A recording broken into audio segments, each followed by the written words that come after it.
매일 듣는 하나님의 달콤한 말씀. 달콤 성경 28번째 이야기. 예수님의 예루살렘 입성. 다음 날 유월절을 지키기 위해 온 무리들이 예수님께서 예루살렘으로 들어오신다는 소문을 들었습니다.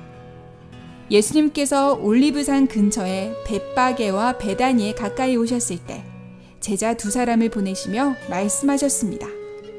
맞은 쪽 마을로 가면 아직 아무도 탄 적 없는 새끼 나귀 한 마리가 매여 있을 것이다. 그 나귀를 풀어서 끌고 오너라. 혹시 누가 그 나귀를 왜 푸느냐고 물으면 주님께서 필요로 하십니다 라고 말하여라. 제자들이 가서 보니 예수님께서 말씀하신 그대로였습니다. 그들이 새끼 나귀를 푸는데 그 주인들이 물었습니다. 그 새끼 나귀는 왜 푸는 거요? 주님께서 필요로 하십니다. 이것은 예언자를 통해 하신 말씀을 이루시려는 것이었습니다. 시온에 따라 두려워하지 마라. 보아라, 내 왕이 너에게 임할 것이니 그는 겸손하여 멍에 매는 나귀의 새끼를 타고 오신다. 제자들은 처음에는 이 말씀을 깨닫지 못하다가 예수님께서 부활하시고 하늘로 올라가신 후에야 이 예언이 예수님에 대해 기록되었다는 것과 사람들이 예수님께 이렇게 대했다는 것이 생각이 났습니다. 제자들이 새끼 나귀를 예수님께 끌고 와서 자기들의 옷을 나귀 등에 걸쳐 얹고는 예수님을 올라타시게 했습니다. 예수님께서 나아가시자 무리들이 겉옷을 벗어 길에 깔고 또 들에서 자른 나뭇가지를 길에 펴고 종려나무 가지를 가지고 예수님 앞과 뒤에서 따라가며 외쳤습니다. 호산나, 우리 조상 다윗의 자손이여, 찬송하라. 주님의 이름으로 오시느니 곧 이스라엘의 왕이시여, 가장 높은 곳에서 호산나. 예수님께서 어느덧 올리브산의 내리막길에 이르시자 모든 제자 무리가 기뻐하면서 자기들이 보았던 모든 기적을 두고 큰 소리로 하나님을 찬양하면서 말했습니다. 찬송하라. 주님의 이름으로 오시는 왕이시여, 하늘에는 평화, 지극히 높은 곳에는 영광. 그러나 무리 가운데 섞여 있는 바리새파 사람 몇 명은 예수님께 이렇게 말했습니다.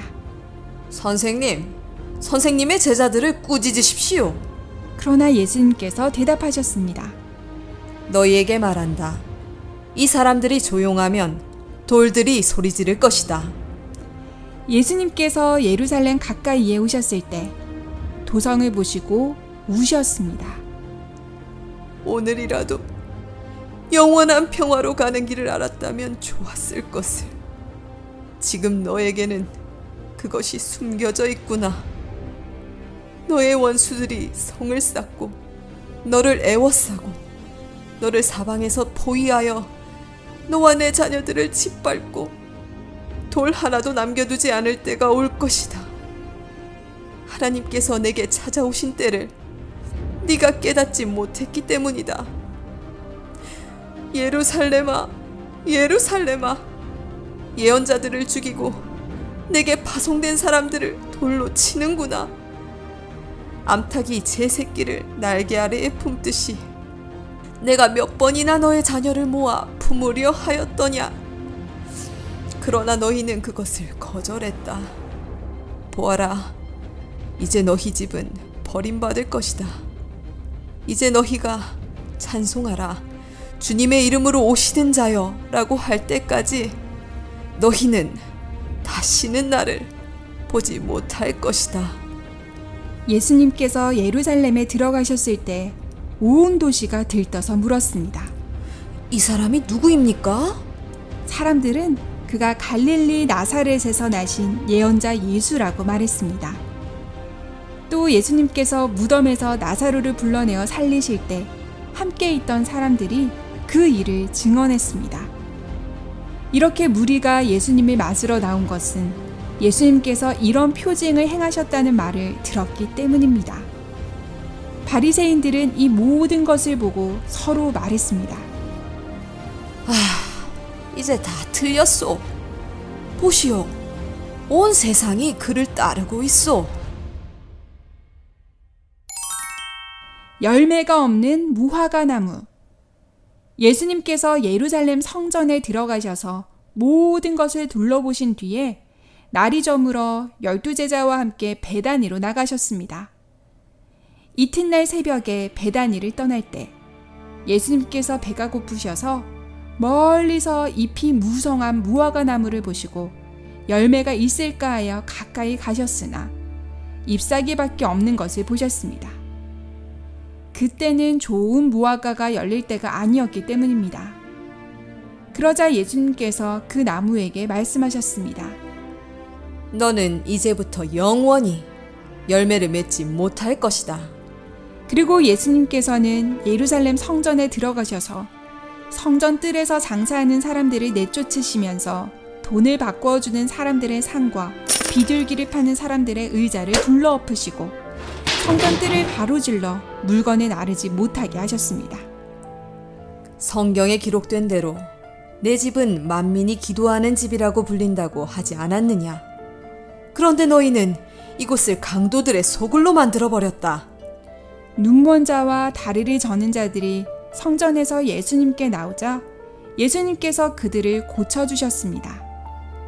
한편 대제사장들과 율법학자들은 예수님께서 행하시는 이상한 일과 또 성전에서 호산나 다윗의 자손이여 하며 소리 지르는 아이들을 보고 화가 나서 예수님께 말했습니다. 너는 어린아이들이 소리치는 말을 들었느냐? 그렇다.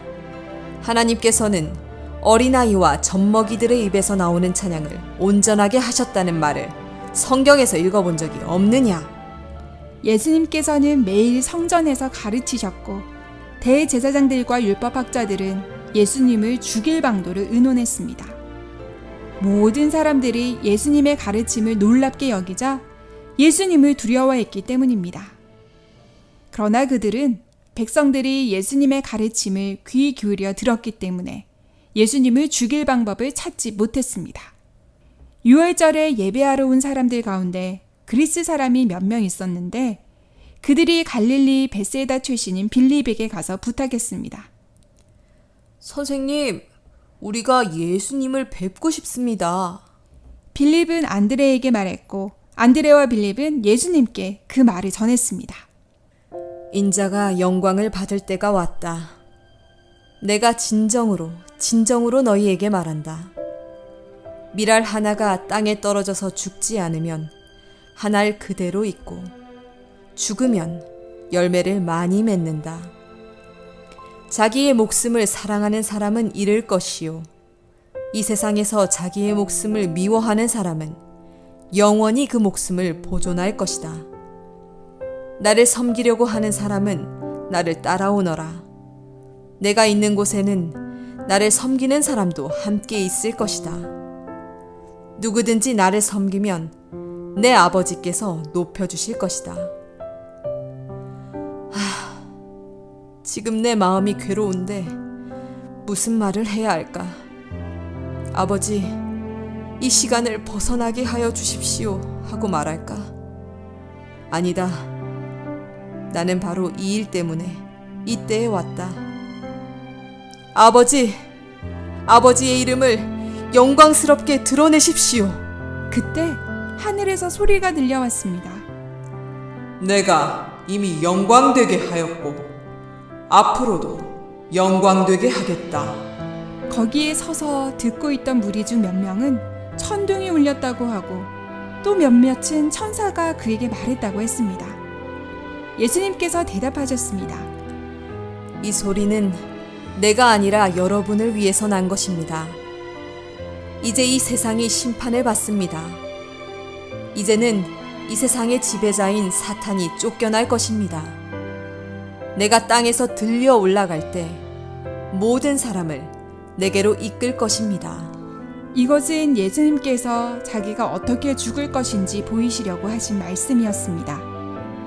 무리가 예수님께 말했습니다. 우리는 율법에서 그리스도는 영원히 살아계시다는 것을 배웠습니다. 그런데 어째서 인자가 들려야 한다고 하십니까? 인자가 누구입니까? 아직 빛이 조금 더 여러분과 함께 있을 겁니다. 빛이 있는 동안에 다니면 어둠이 여러분을 이기지 못할 겁니다. 어둠 속에서 다니는 사람은 자기가 어디로 가는지 모릅니다. 빛이 있는 동안에 그 빛을 믿고 빛의 자녀가 되십시오. 이 말씀을 하신 뒤에 예수님께서는 사람들을 떠나 몸을 숨기셨습니다. 그리고 저녁이 되자 예수님과 제자들은 예루살렘 성 밖으로 나갔습니다.